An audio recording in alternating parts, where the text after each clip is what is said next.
रासायनिक अभिक्रिया समीकरण। आज इस टॉपिक के अकॉर्डिंग मैं आपको रासायनिक समीकरणों को संतुलित करने के 4 नियम बताने जा रहा हूँ।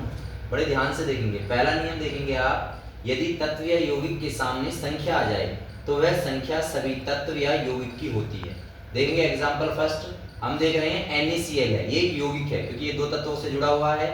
तो NaCl में हम देख रहे हैं Na के सामने 2 है, तो अगर 2 सामने आ रहा है तत्व के या यौगिक के तो 2 ये Na का भी होगा और ये 2 Cl का भी होगा। ये तो पहला नियम था। दूसरा नियम में कह रहा है, यदि तत्व के नीचे कोई संख्या आ जाए तो वह संख्या उसी तत्व की होगी। हम देख रहे हैं एग्जांपल फर्स्ट में, तत्व हमारा ऑक्सीजन है, तो ऑक्सीजन के नीचे क्या आ रहा है 2, तो हम देख रहे हैं O के नीचे 2 आ रहा है, तो ये केवल O का ही होगा 2। फिर देखेंगे एग्जांपल 2 में H के नीचे 2 आ रहा है, O के नीचे 2 आ रहा है, तो ये 2 जो है H का भी होगा और ये 2 O का भी होगा। नियम नंबर 3 में हम देख रहे हैं, यदि तत्व या यौगिक के सामने संख्या हो तो वह संख्या तत्व या यौगिक के नीचे वाली संख्या से गुणा करती है। देखेंगे क्या है, H के नीचे 2 आ रहा है और सामने 2 आ रहा है, तो इस 2 की गुणा 2 में करेंगे तो हम देखेंगे 2 2 जब 4H का आएगा।